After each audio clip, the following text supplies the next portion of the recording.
جناب میں نے سنا ہے آپ اہل بیت سے محبت رکھتے ہیں، میں سید زادہ ہوں، حسینی السادات ہوں، مفلوم الحال ہوں، مخروز ہوں.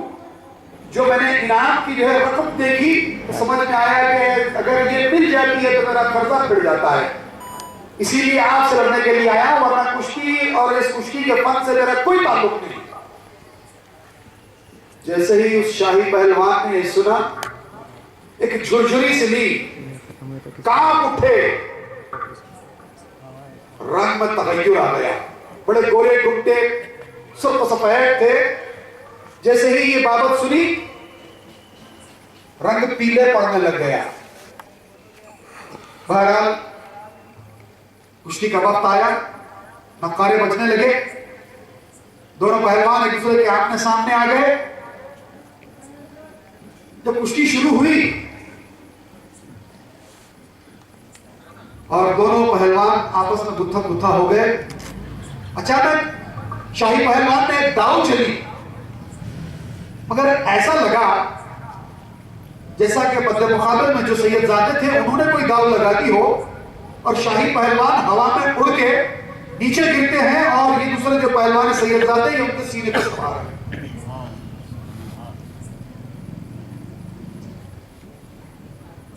سارا مجمع تبخت، بادشاہ اپنے جو ہے تخت سے اٹھ جاتا ہے، بڑی حیرت میں پڑ جاتا ہے کہ ایسی کیا بات ہے، ایک دبلا پتلا انسان جو میرے جسمانی طور پر میرے پہلوان کا مقابلہ نہیں کر سکتا، اس نے داؤ لگا دی اور میرا شاہی پہلوان چت. اس نے کہا نہیں، میں اس کشتی کے جو ہے نتیجے کو نہیں مانتا، دوبارہ کشتی کرائی جائے. دوبارہ کشتی ہوتی ہے، پہلوان ایک دوسرے سے گتھا گتھا ہوئے، آگے پیچھے ہوئے. اس کے بعد شاہی پہلوان نے پھر ایک داؤ لگائی، مگر ایسا محسوس ہوا کہ تنکے کی طرح یہ اڑ گئے. وہ نیچے گرتے ہیں، پھر سید زادے ان کے سینے پر سوار. کشتی کا اصول یہ ہوتا ہے کہ اگر ایک پکھوا زمین پر لگ جائے اور پہلوان ہار مان لے تو کشتی ختم. دونوں پکھوے اگر زمین پہ لگ جائیں تو وہ ہار مانے یا نہ مانے وہ ہار جاتا ہے. یہ کشتی کا اصول ہے. اب جب دونوں پکھوے یعنی مکمل پیٹھ زمین پہ لگ گئی شاہی پہلوان کی اور مد مقابل سینے پر سوار ہو گیا تو کشتی ختم. تو دوسری مرتبہ بھی پہلوان چت ہو گئے. بادشاہ کو بڑا غصہ آیا. اس نے کہا کہ میں نے پالا، اتنی سرپرستی کی، سب کچھ کیا، میرا پہلوان ہار گیا. بڑا ناراض ہوا، بڑا غصے میں آیا. اس نے اعلان تو اعلان کر دیا تھا اعلان، وہ سید زادے کو جو ہے انعامات و اکرامات سے نواز کے بھیج دیتا ہے، وہ آ کے اپنا پورا قرضہ ادا کر دیتے ہیں. اور یہاں شاہی پہلوان پر بڑی ناراضگی ہوتی ہے بادشاہ کی، اور کہتا ہے کہ میں نے تم کو تمہاری سرپرستی سے اپنا ہاتھ اٹھا لیا کیونکہ تم نے ہار گئے اور میری بدنامی ہوئی ہے، لہذا میں چاہتا ہوں کہ تم میرے علاقے ہی سے دور ہو جاؤ، میں تمہاری سرپرستی سے اپنا ہاتھ اٹھاتا ہوں.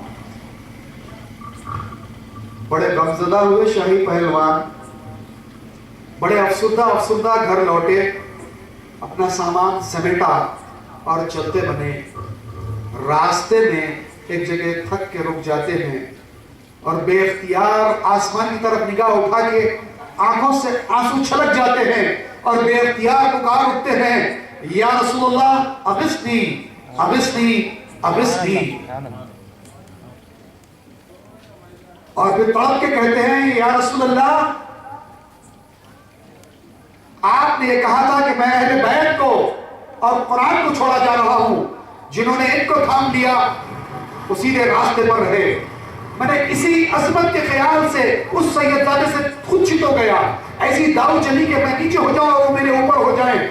آج دنیا مجھے ذلیل کر رہی ہے مگر میں نے صرف آپ کی محبت میں یہ کیا ہے. ادھر یہ تڑپ اٹھتے ہیں اور تھکے ہوئے ہوتے ہیں، سو جاتے ہیں.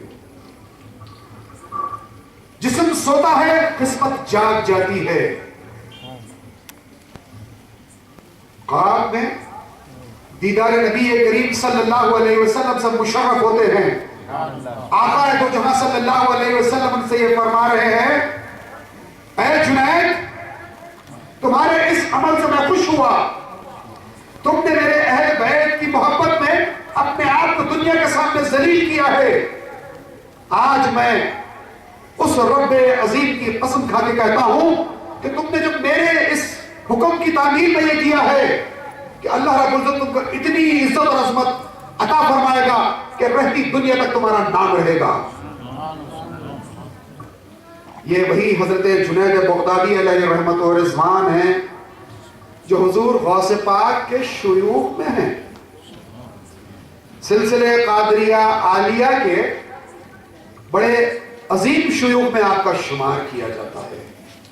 لوگ اگر سمجھتے ہیں کہ پہلوان ہیں ان کا روحانی سے کیا تعلق، دنیا کو یہ بتانا مقصود ہے کہ دیکھو چاہے وہ پہلوان ہو کہ سپاہی ہو یا کوئی سپہ سالار ہو، اگر وہ رسول اللہ صلی اللہ علیہ وسلم سے محبت رکھتا ہے، اہل بیت سے محبت رکھتا ہے اور سیدھے راستے پر ہے، تو وہی بہت زیادہ بزرگی والا ہے. آج ہم حضرت پہلوان شاہ علیہ الرحمہ کے جو ہے چراغوں میں ہیں. آپ دیکھ رہے ہیں کہ جس نام سے یہ مشہور ہیں، تو نہ صرف دنیاوی پہلوان ہیں بلکہ جو صاحب نظر ہیں وہ یہ محسوس کر سکتے ہیں کہ ان کی پہلوانی عالم ارواح میں بھی چلتی ہے. سبحان اللہ، سبحان اللہ. یہ چیز ضروری ہے کہ ہم اتباع رسول اللہ صلی اللہ علیہ وسلم کو اپنا شعار بنا لیں، اپنا وتیرہ بنا لیں، تاکہ اللہ ہم کو چاہے اور ہمارا بیڑا پار. آج مخالفین کی یہ کوشش ہے کہ ہم اس راستے سے ہٹ جائیں. اپنی بات کو سمیٹنے سے پہلے آپ کو ایک چیز یاد دلاتا چلوں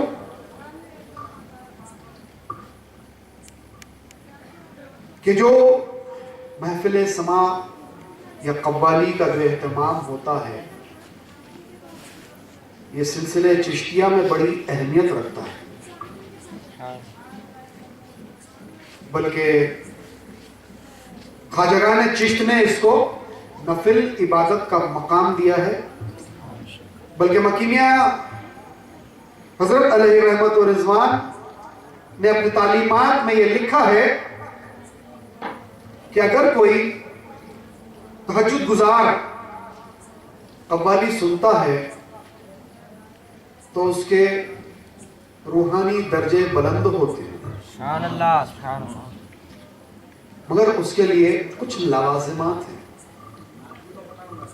ایک پروٹوکول ٹو بی فالوڈ، ایک قاعدہ قانون ہے کہ اگر قوالی میں نعت شریف ہو رہی ہو تو سامعین یعنی سننے والے ان کے لیے ضروری ہے یہ کہ آپ اس نعت شریف کے شعر کو سمجھیں، پھر یہ محسوس کریں، یعنی آپ کے تخیل میں اور تصور میں دونوں میں مدینہ منورہ ہو. جو جا کے آئے ہوں وہ مواد شریف یعنی سنہری جالی کا تصور و تخیل لے آئے، جو نہ جا کے آئے ہوں وہ تصویروں سے جو ہے اپنا دل بہلاتے ہیں، ذہن میں تصور میں اور تخیل میں اس چیز کو لے آئیں اور یہ محسوس کریں کہ اس وقت جب نعت شریف ہو رہی ہو آپ مدینہ کے سرکار کے سامنے، کونین کے مالک کے سامنے ہیں، اور جب آپ نظر پیش کر رہے ہو تو یہ ادب ملحوظ رکھیں کہ یہ نظر نہ تو میر مجلس کو جا رہی ہے نہ تو قبال کو جا رہی ہے، بلکہ آپ جو نظر پیش کر رہے ہیں کائنات کے سردار کے سامنے پیش کر رہے ہیں. سبحان اللہ، سبحان اللہ. آپ جس نیت سے پیش کر رہے ہیں یہ تصور جما لیجیے تخیل کے ساتھ کہ یہ میری نظر آقا کے لیے ہے، تو پھر اس کے بعد دیکھیے جو اس کا لطف آتا ہے، جو اس کا مزہ آتا ہے. اور اگر مرتبت ہو رہی ہو اہل بیت کی شان میں ہو، حضور غوث پاک کی شان میں ہو، یا سلطان الہند خواجہ غریب نواز کی شان میں ہو، یا دیگر بزرگان دین کی شان میں ہو، آپ کو جب وہ شعر سمجھ میں آئے، آپ تصور میں یہ لائیں کہ جن کی شان میں یہ شعر ہو رہا ہے آپ ان کے دربار میں حاضر ہیں اور آپ نظر دے رہے ہیں، اور درباروں کا یہ ادب ہے جو بزرگوں نے شاہی دربار دیکھے ہیں ان کو یہ آداب معلوم ہے، جو نہ دیکھے ہوں وہ کم سے کم دنیاوی بادشاہوں یا سربراہان مملکت، پریزیڈنٹ، پرائم منسٹر اور دی ہیڈ آف دا اسٹیٹس کا پروٹوکول دیکھا ہوگا کہ جب ہم نظر دیتے ہیں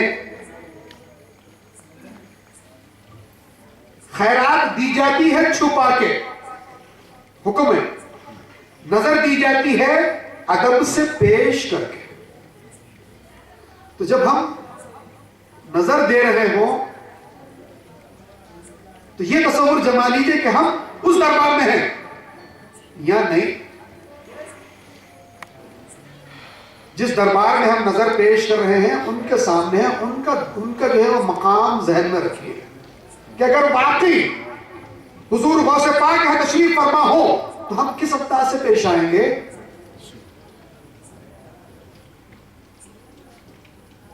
اگر خواجہ غریب نواز بنفس نفیس تشریف فرما ہو، اگر ہماری آنکھیں تاب لا سکتی ہوں، دیکھ لیں عالم ارواح حضور غریب نواز کی حاضری یہاں دیکھ لیں، آپ کی توجہات کو ہم دیکھ لیں، تو ہم کس انداز سے پیش آئیں گے۔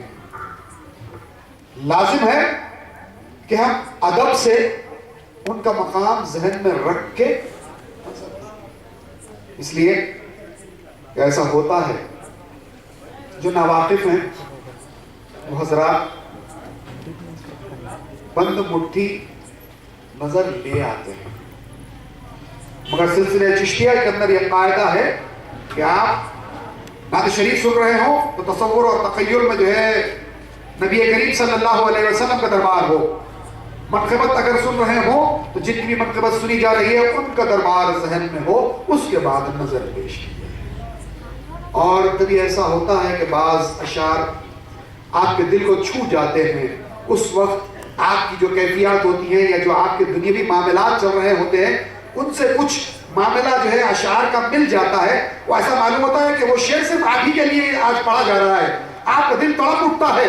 اس وقت آپ یہ سوچیں کہ آپ کی جو مشکل ہے اس کو آپ رجوع کر رہے ہیں وہاں، اس تخیل اور تصور کے ساتھ اگر آپ نظر پیش کریں اور یہ معروضہ بھی کر دیں ساتھ کے میاں آج آپ کی جو ہے محفل ہے، ضرور ہماری آنکھیں نہ دیکھ سکتی ہوں پر آپ کی جو ہے شان میں یہ اشعار پڑھے جا رہے ہیں، آپ تو ضرور سن رہے ہیں میاں، آپ تو دیکھ رہے ہیں، ہم پر توجہ فرما دیجیے۔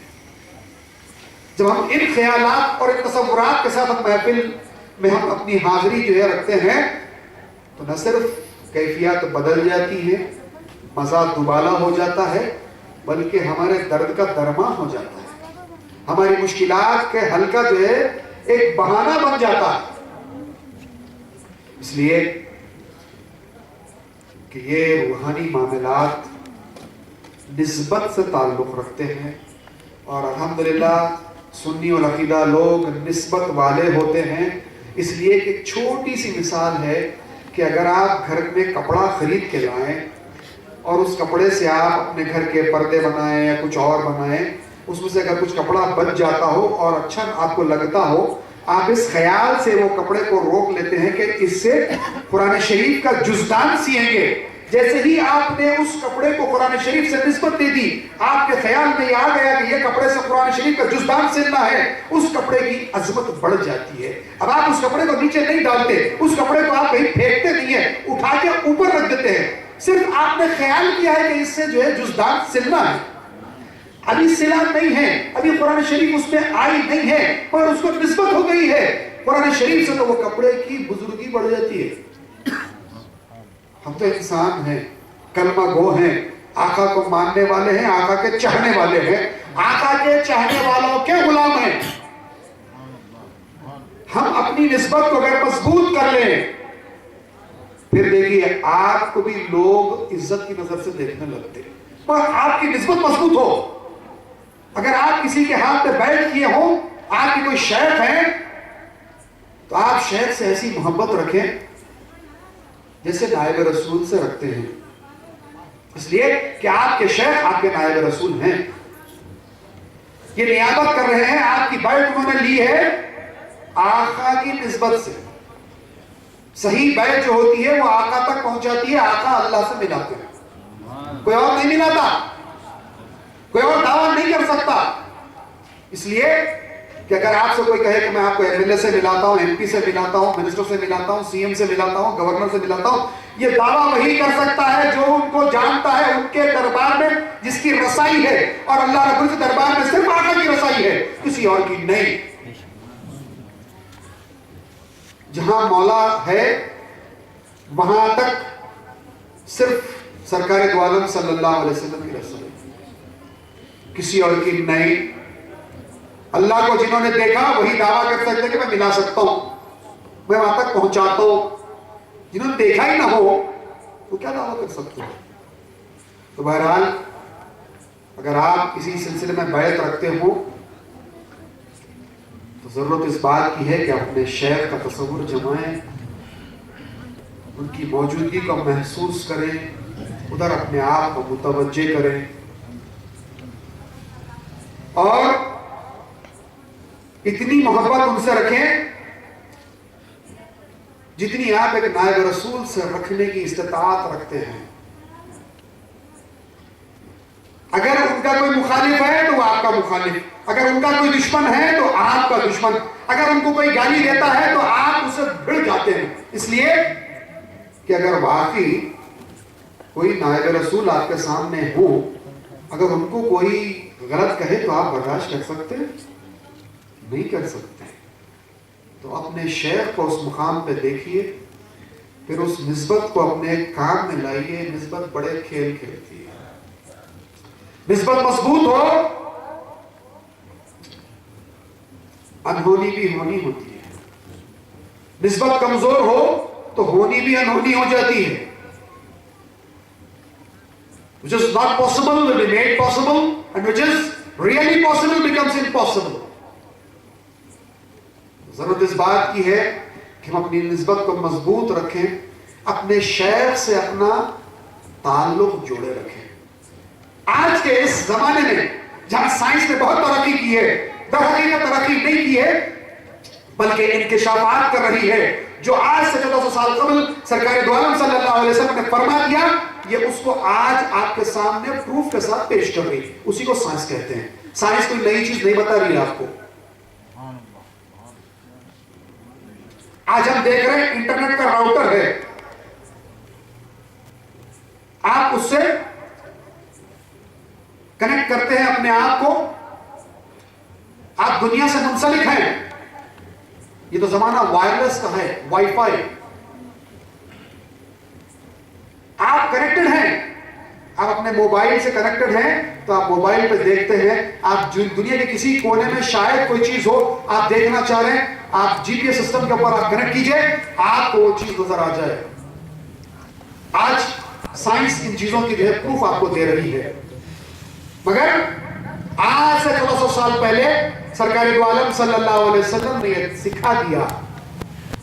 پتہ نا، یعنی خلیفۃ المسلمین ممبر پر کھڑے ہو کر نہاوند کی جنگ دیکھ رہے ہیں، حضرت ساریہ کا جو ہے لشکر کو سنبھالنا دیکھ رہے ہیں، حضرت ساریہ پر حملہ دیکھ رہے ہیں، اور ممبر پہ کھڑے ہو کے وہاں سے فرما رہے ہیں، یا ساریۃ الجبل، یا ساریۃ الجبل، یا ساریۃ الجبل۔